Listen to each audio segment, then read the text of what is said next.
Good day, everyone. This is Calvin, Professor C here. So today is already December. Time flies. Like 2020 is like we have done nothing. So anyway, let's use our last month of the year to learn as much about mortgage as possible. Now today, I am going to try to explain something not very easy to understand, and that's how the calculation of rental deficit, or in some parts of Canada, rental surplus, and how that is calculated, and the two major calculation methods that we all use, right? So before I continue, I just want to say thank you. Last week, I just launched my VIP membership. As you can see on the screen below, the website is there is www.patreon.com/CalvinChanMortgage. So by becoming a member, you are going to be able to actually have a weekly meeting with us live over Zoom. And you know, the concept of rental is very difficult, and you know, because of I have never taught it on YouTube before, but I find that because we are going to be able to talk to each other live, like a lot of your viewers, if you become my member, we can talk to you, and if you have questions on that, you can ask me right away. So I think it is a good time to talk about rental.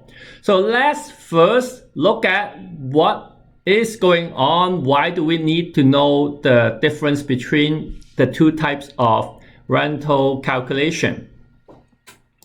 So let's go to take a look at this. So I'm pretty sure a lot of you noticed this screen. This is the Filogix expert screen. A lot of you, I would say a majority of you would be inputting your deals here. Now, I am on here, the mortgage information, and a lot of the time when you your client is purchasing a rental property or something like that, you will see here the rental income here, $2,000 here, okay? Now, on here, for a lot of new agents, there are a pull-down menu, and the first option is none. Second is add percentage to gross income, and the third is reduce rental expense, add balance to gross income. What is that? I have, like, as a new mortgage agent, when I first joined the mortgage brokerage world, I have no idea what they are talking about. What is add percentage to gross income, and what is reduce rental expense, add balance to gross income? It does not tell me anything. So in reality, this is the two main type of calculation of rental surplus or deficit.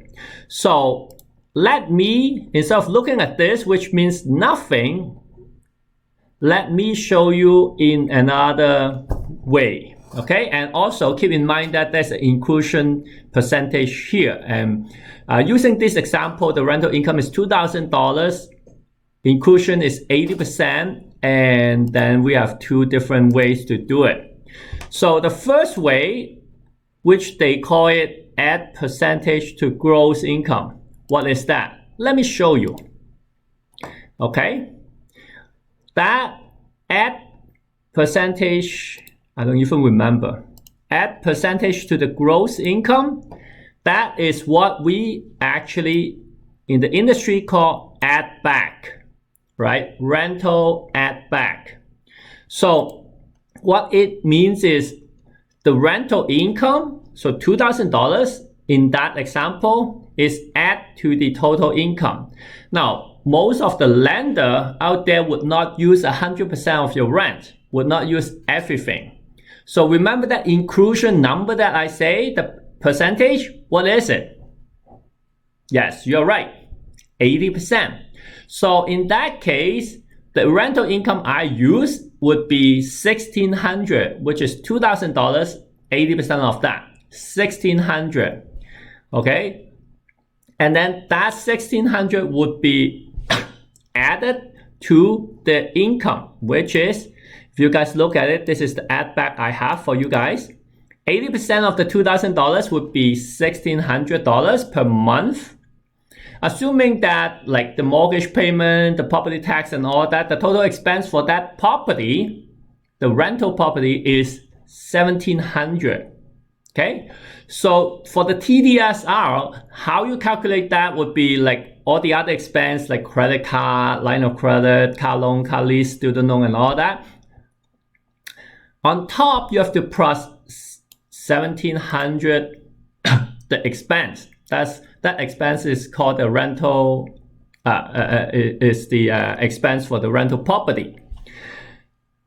And on the bottom, the total income, you add $1,600 per month for that. So I do it monthly. I don't annualize everything. I use all the expense and all the income per month. Okay, so if you guys remember, TDSR is equal to total expense divided by total income, right?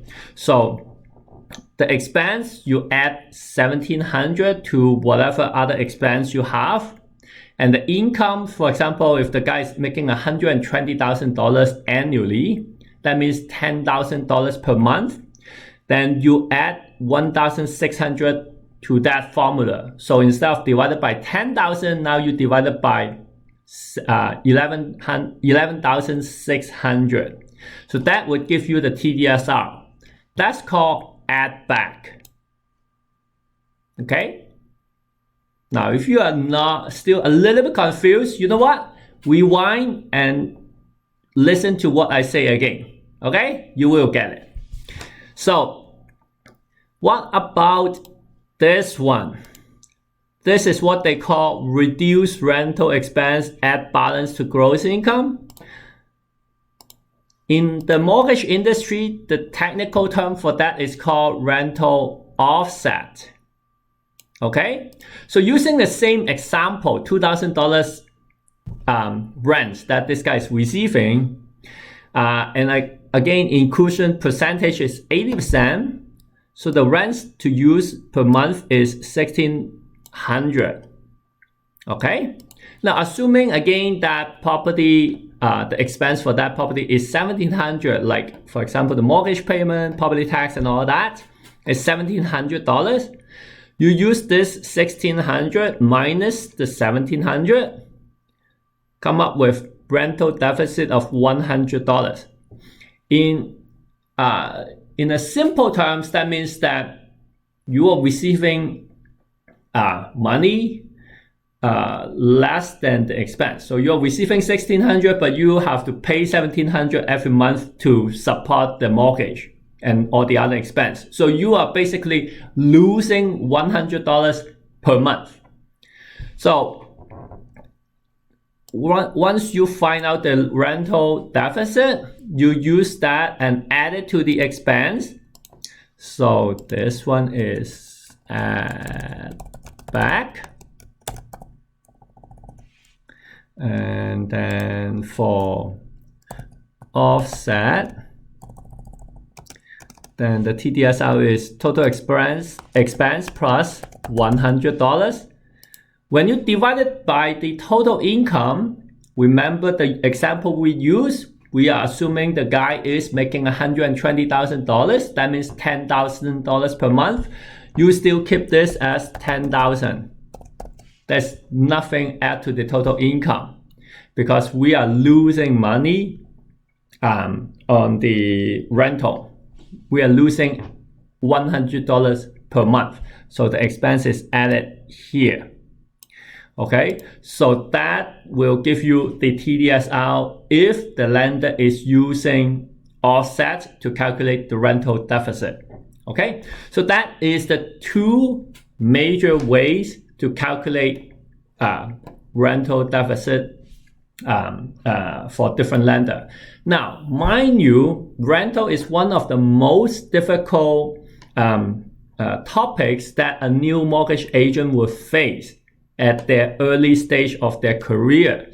The reason is because every lender has a different ways to do it. These two ways is the majority of the lender do it like that, but they also have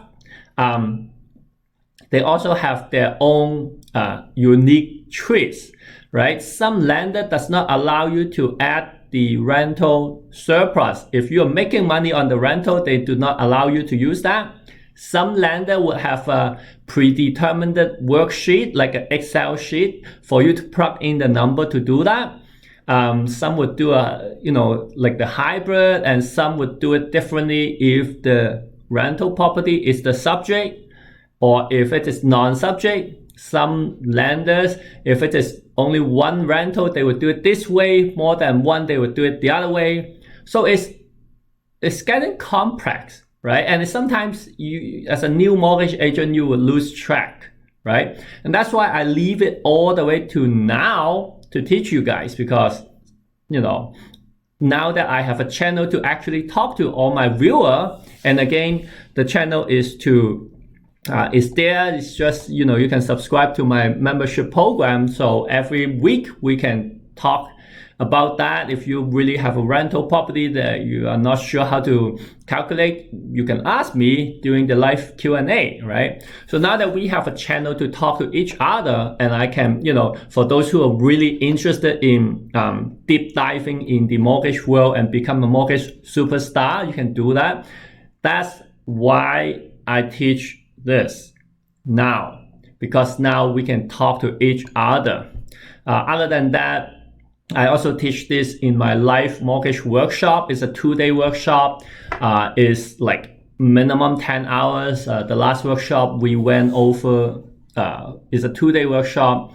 Like instead of 5 hours, we discuss about all these topics for at least 6 hours a day. So it's you can also sign up the workshop in mortgagehackercanada.com. That one is very intensive. It's a 2-day workshop, 10 hours. But we have a lot of fun. Like it's a small group setting. All the students, like we just finished one last week, and everybody loved it. Okay, so if you really want to put yourself out there, if you want to become a mortgage superstar, if that's your New Year's resolution, join my workshop. I have 2 workshops in December. You can join my VIP, become a VIP member of this channel, and then we can ask any question. I will tell you some tips and tricks how to find sales and all that. Okay, anyway, that's all for today. And if you are unsure about this, rewind back, look at it again, or join me, and I hope to see you guys in the VIP members live Q&A session or my workshop. Okay, thank you.